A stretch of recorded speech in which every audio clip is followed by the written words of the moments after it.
Hi everyone, welcome back to my YouTube channel. Today's video I'm going to explain a very important topic that will really helpful to you improve your speaking English skills. අද මම මේ video එකෙන් කතා කරන්න බලාපොරොත්තු වෙන්නේ අපි නිතර භාවිතා කරන modal verbs 10ක් පිළිබඳව තමයි කතා කරන්නේ. Without taking any more time, let's jump to the lesson.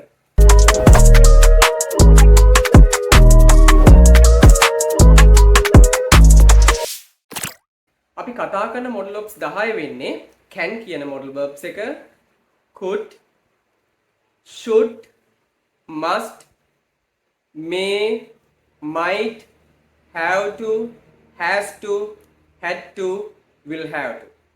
There are 10 modal verbs I will explain in this video. ඉස්සෙල්ලා බලමු can කියන modal verbs එක. අපි can කියන modal verb එකේ තේරුම තමයි පුළුවන් කියන අර්ථය.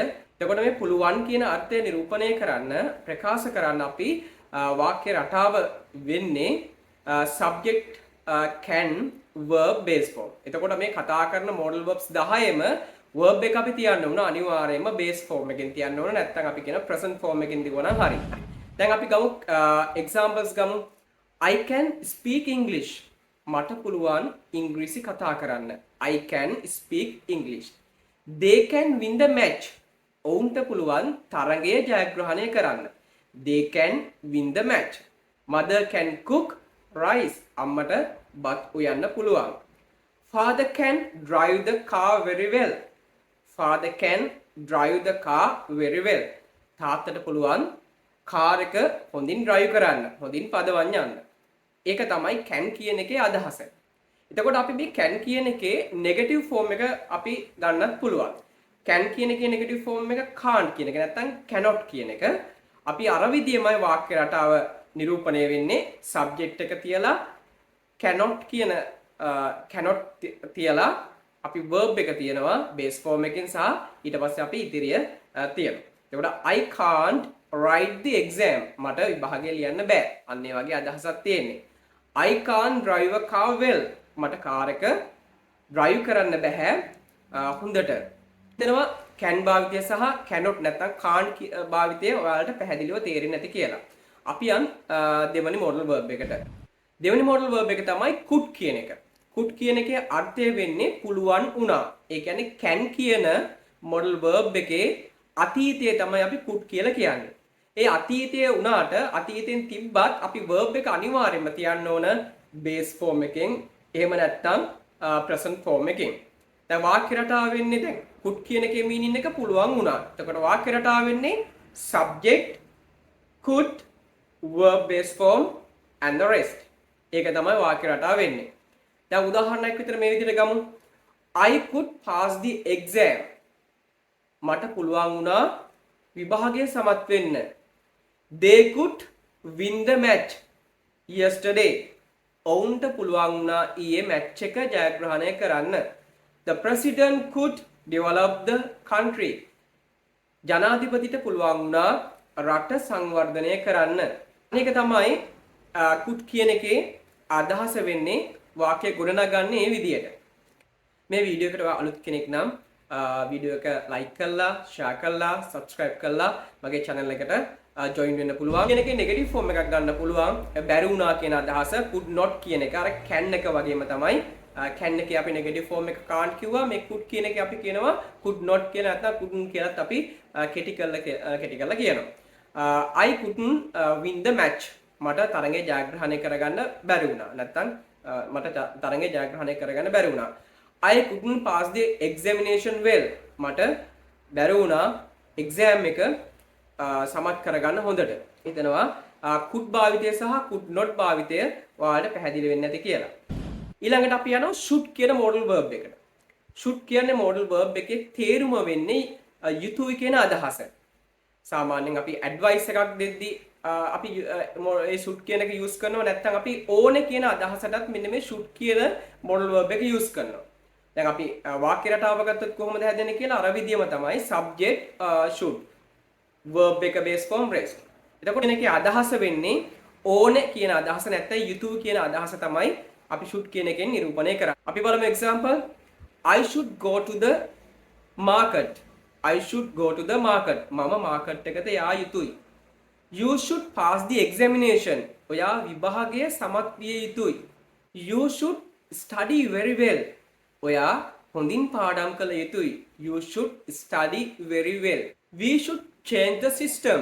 අපි මේ සිස්ටම් එක නැත්තම් ක්‍රමය වෙනස් කළ යුතුයි. මම හිතනවා should කියන එකේ ඔයාලට මීනින් එක නැත්තම් තේරුම පැහැදිලි ඇති කියලා. ඊළඟට අපි කතා කරන්න යන ටොපික් එක තමයි must කියන එක. ඒ කියන්නේ should කියන එකේ තේරුම වෙන්නේ යුතුයි, must කියන එකේ තේරුම වෙන්නේ යුතුයමයි කියන අදහස. තව you must pass the exam. ඔයා විභාගයේ සමත් විය යුතුයමයි කියන අදහස එතන තියෙන්නේ. ඒ කියන්නේ යම් දෙයක් එක්ස්ට්‍රීම් කළා, ඒ කියන්නේ අවධාරණය කළා කියන එක තමයි අපි must වලින් අදහස් කරන්නේ. You must go to school every day. ඔයා දැන් එහෙම කිව්වොත් අපි කියනවා ඒක අදහස වෙන්නේ ඔයා හැමදාම ඉස්කෝලේ යා යුතුයමයි. You must come to the office on time. You must come to the office on time. ඔයා ඔෆිස් එකට වෙලාවට ආ යුතුයි. වෙලාවට පැමිණිය යුතුයි. You must start the new project. ඔයා අලුත් ව්‍යාපෘතිය ආරම්භ කළ යුතුයමයි. ඒක අනිවාර්යයෙන්ම කරන්න ඕන දෙයක්. යුතුයි කියන අදහස තීව්‍ර කළා කියන එක තමයි අපි must වලින් කියන්නේ. ඒකට must වල මම හිතනවා ඔයාලට පැහැදිලි ඇති කියලා. modal verb එක ඉගෙන ගන්න එන්නේ. එතකොට මේ කියන modal verb එකේ meaning එක වෙන්නේ වෙන්න ඉඩ තියෙනවා කියන එක. එතකොට වාක්‍ය රටාව වෙන්නේ subject එක අපි ඉස්සෙල්ලා ලියනවා. ඊට පස්සේ අපි මේ කියන එක modal verb එක use කරනවා. verb එක base form එකෙන් තියෙනවා. ඊට පස්සේ object එක හරි rest එක හරි තියෙනවා. හරි.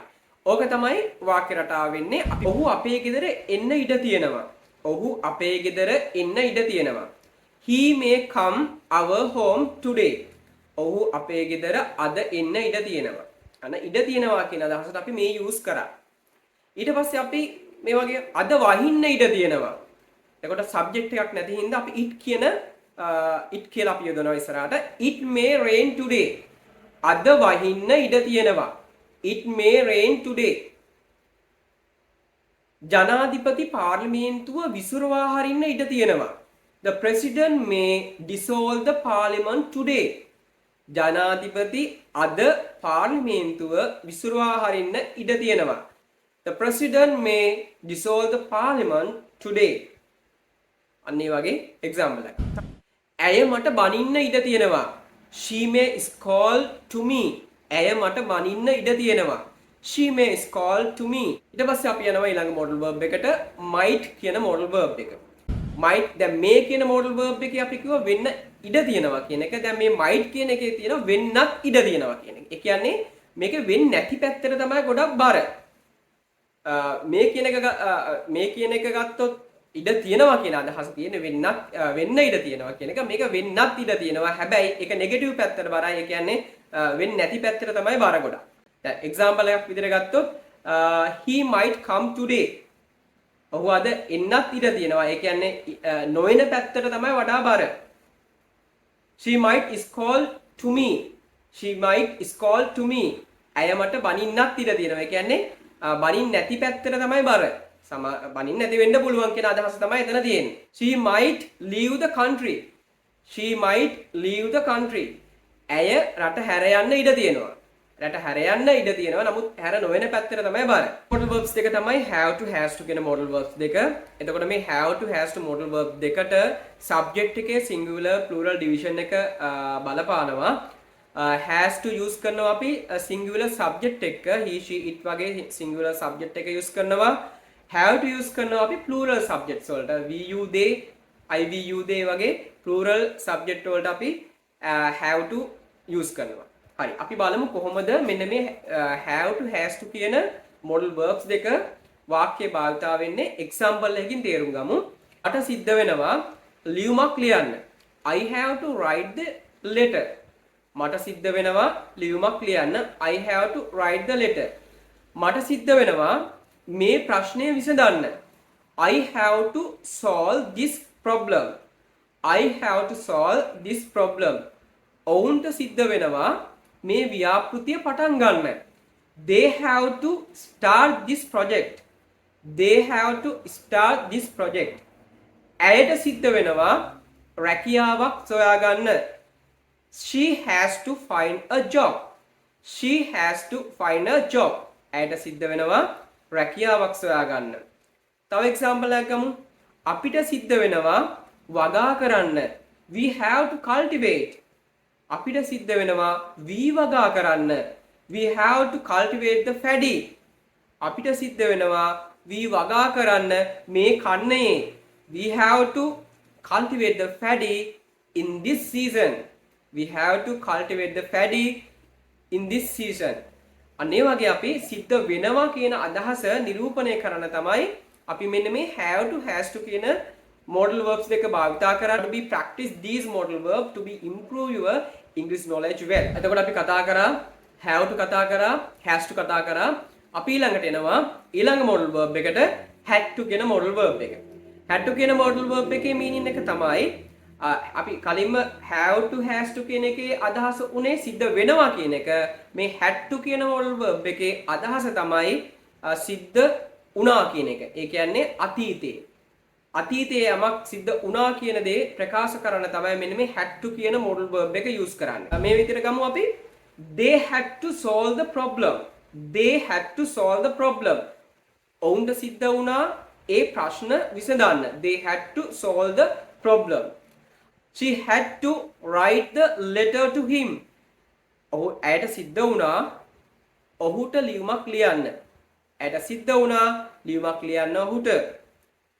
They had to clean the environment. ඔවුන්ට සිද්ධ වුණා environment එක පිරිසිදු කරන්න.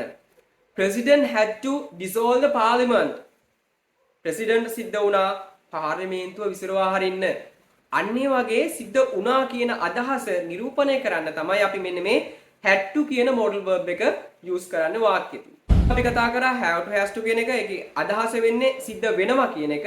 ඒකේ අතීතේ කතා කළා had to කියන එක. දැන් අපි ඒකේ අනාගතේ කතා කරන්නේ නෝ will have to කියලා. සිද්ධ වේවි කියන අදහස කොහොමද අපි නිරූපණය කරන්නේ කියලා.